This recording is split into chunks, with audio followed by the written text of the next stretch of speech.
a minha linha de pesquisa, antes dela propriamente, ela se encaixa dentro de uma área de pesquisa, dentro das 6 áreas do comportamento. Então, dentro da área de sistemas particulados, a minha linha específica é a linha de beneficiamento e processamento de sementes, de qualquer natureza e para qualquer finalidade.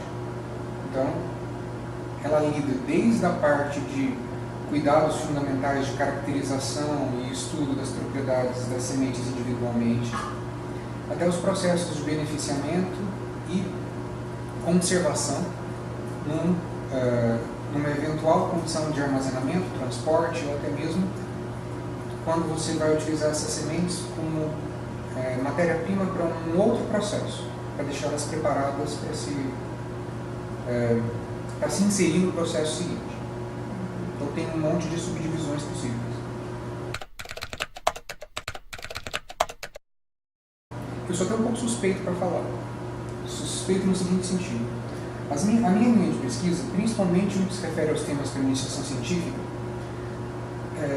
ela tem um foco muito específico. Existem 2 formas de se encarar a pesquisa que eu acho interessantes.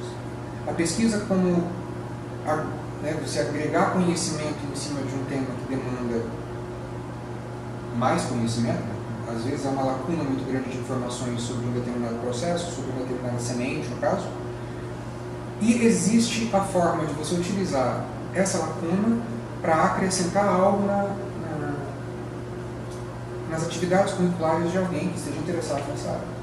Então, o objetivo da linha é congregar as 2 coisas. Uma das formas de fazer isso é você sempre estabelecer uma relação entre as disciplinas que o discente aprende durante a graduação, ou no período em que ele está cursando, com as possíveis aplicações na análise dos resultados que ele obtém dessa iniciação científica.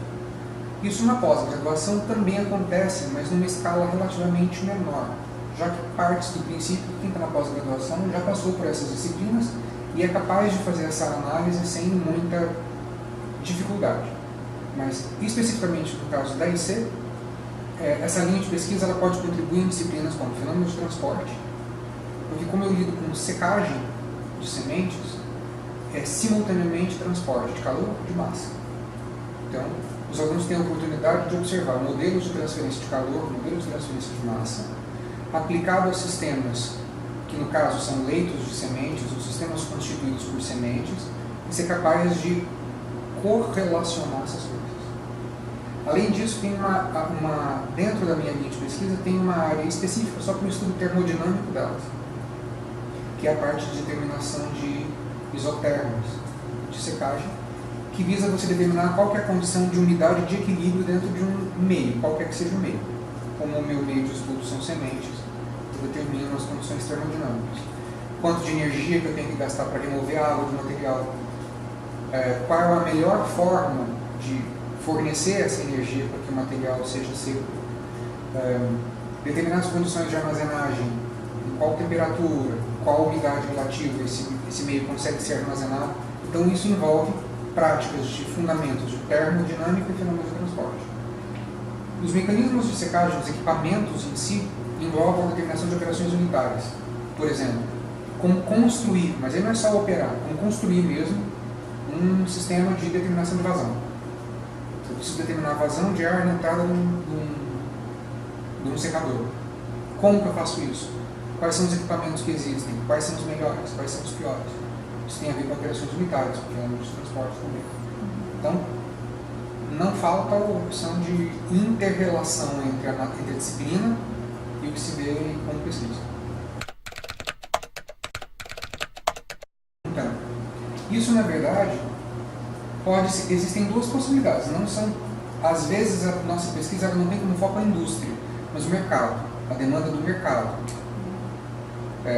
Uma das demandas de mercado que atualmente a gente vem estudando é a necessidade de conhecimento para sementes para reflorestamento.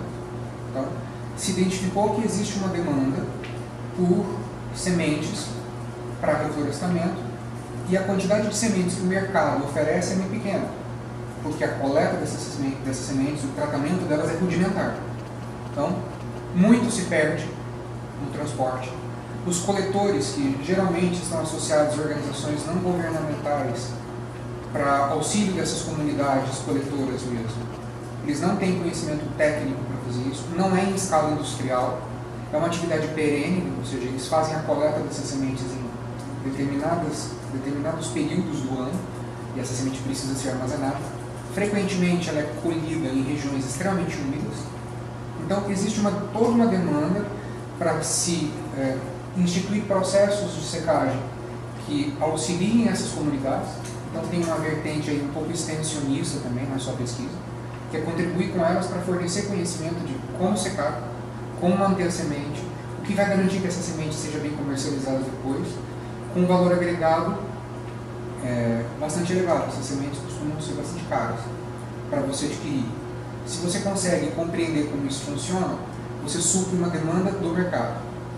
Do ponto de vista das industrial, você pode relacionar ou não sua pesquisa diretamente com a indústria. Uma das linhas que estão sendo abordadas no momento é a parte de extração de óleos essenciais. A extração de óleo essencial, tanto de semente quanto de planta, ela parte da ideia de que, para se efetuar realmente esse processo, o que você faz é, antes de qualquer coisa, secar o material. E existem estudos que demonstram, que comprovam, que dependendo da forma como você seca a planta ou a semente, isso interfere na composição e na qualidade do óleo. E existem óleos essenciais que são extremamente caros. Por exemplo, agora eu estava fazendo uma pesquisa aqui, por curiosidade, óleo de pimenta do reino preta. Muita gente não sabe que se faz extração de óleo de pimenta do reino. Se faz, é utilizado inclusive em perfumaria. 50 ml dele custa mais de R$70. Então, existem milhões de técnicas de extração, existem extratores específicos para a pimenta, mas existem poucos estudos que relacionam o jeito como essa pimenta é seca com a forma como esse óleo é produzido. Então, é uma lacuna que, se resolvida, ela vai atender a um setor de alimentos, perfumaria e farmacêutica, para a produção de medicamentos também. Além disso, tem uma outra área que é de uma demanda que uma das coisas que a gente acaba percebendo na engenharia é que muitos dos processos eles são quase artesanais. Alguns são tão tradicionais que o simples fato de você propor mudança neles é quase como se fosse um escândalo. Uma das linhas de pesquisa que eu sigo é a malteação de cereais. Ou seja, é a secagem com... Aliás, você parte do material seco, você umidifica para que a semente germine, seja ela trigo, arroz, cevada, centeio. Qualquer cereal é malteável. Ele germina um pouco, você interrompe a germinação por um outro mecanismo de secagem, e depois tosta ou promove a secagem desse cereal até um determinado ponto, onde você tem o enriquecimento enzimático dele. Isso eleva a escala nutritiva do alimento muitas e muitas vezes. Então, é uma atribuição de engenheiro químico com foco na indústria de alimentos, por exemplo. Mas não é uma obrigatoriedade de um engenheiro de alimentos. Então, estudar o processo de malteação de cereais, quais são as melhores condições da operação, não chega a ser necessariamente uma atribuição de engenheiro de alimentos, mas é muito relacionado com as operações de secagem e operação de engenharia química.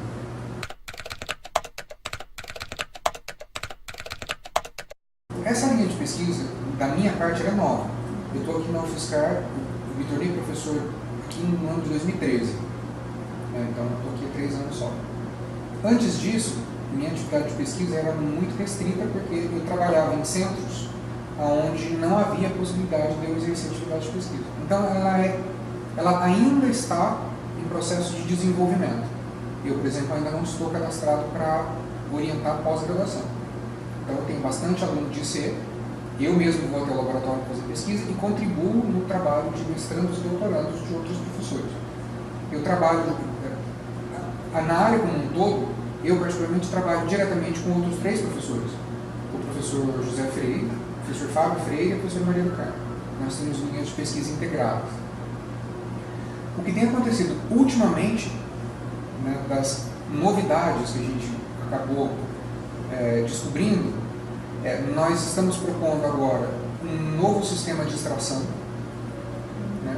Existem vários no mercado, mas existe uma inovação específica que é uma mudança que, se der certo, a gente aumenta o rendimento da extração do óleo de um determinado produto em comparação com os métodos tradicionais. Mesmo tendo métodos mais eficientes, mas eles são muito caros.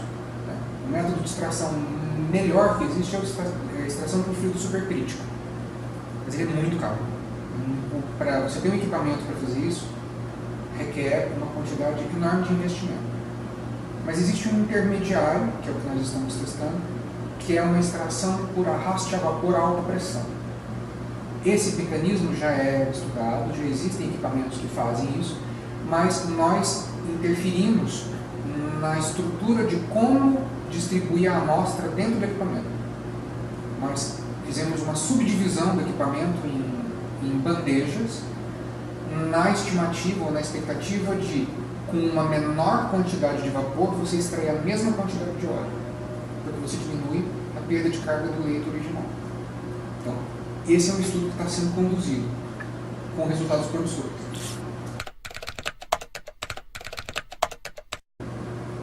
Olha, acho que se eu pudesse acrescentar, considerando que a minha linha de pesquisa ela está começando agora, eu diria que, no nosso caso,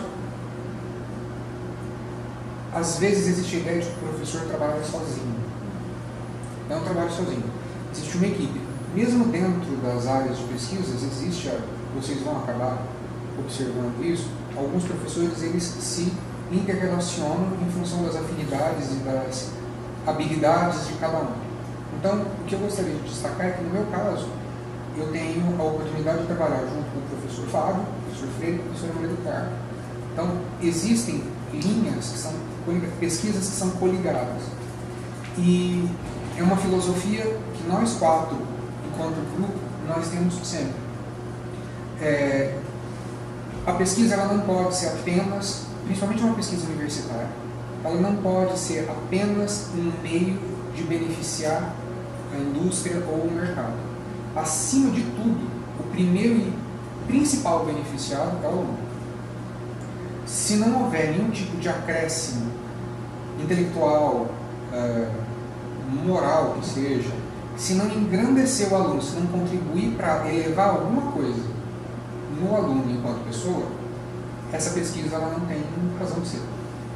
Mesmo que eventualmente haja por aí no mercado disponíveis demandas sobre um determinado assunto, se não acrescentar o aluno, se a gente colocar um aluno discente, um aluno de pós-graduação, única e exclusivamente para ser um coletor de dados, nós vamos fazer. Então, primeiro vem o aluno, depois o mercado. Se a gente puder associar as duas coisas, melhor ainda. Mas a nossa filosofia é o aluno antes de qualquer coisa. Então, isso é uma coisa que precisa ser pontuada, eu acho, nesse caso específico.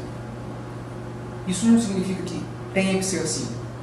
Eu acho que em alguns casos, de repente, a demanda do mercado supera a demanda dos alunos e alguns pesquisadores podem até achar que vale a pena seguir por essa linha.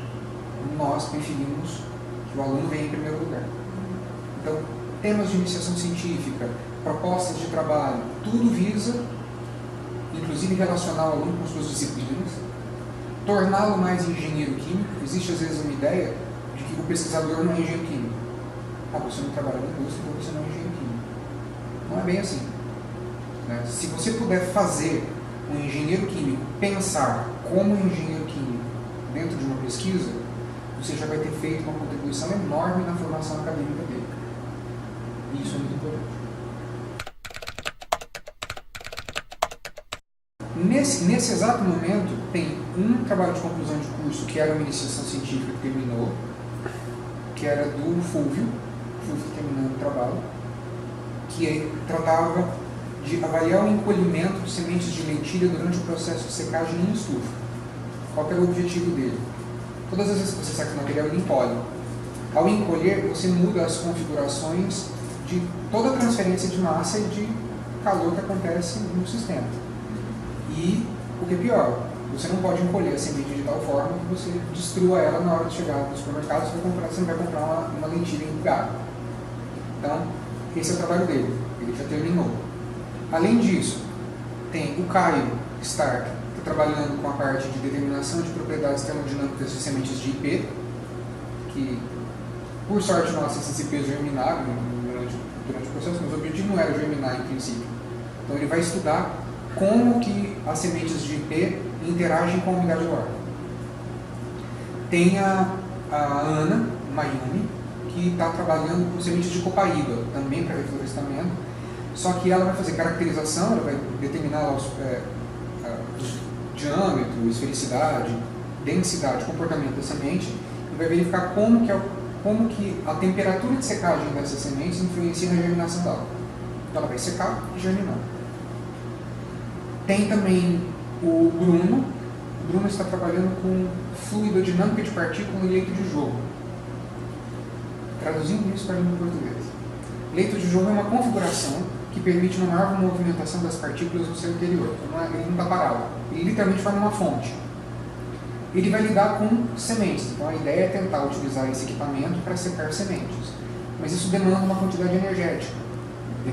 Demanda um conhecimento de como fazer esse equipamento funcionar, o que é necessário em termos de quantidade de vazão de ar, por exemplo, para manter a operação desse equipamento em condições distintas para várias sementes.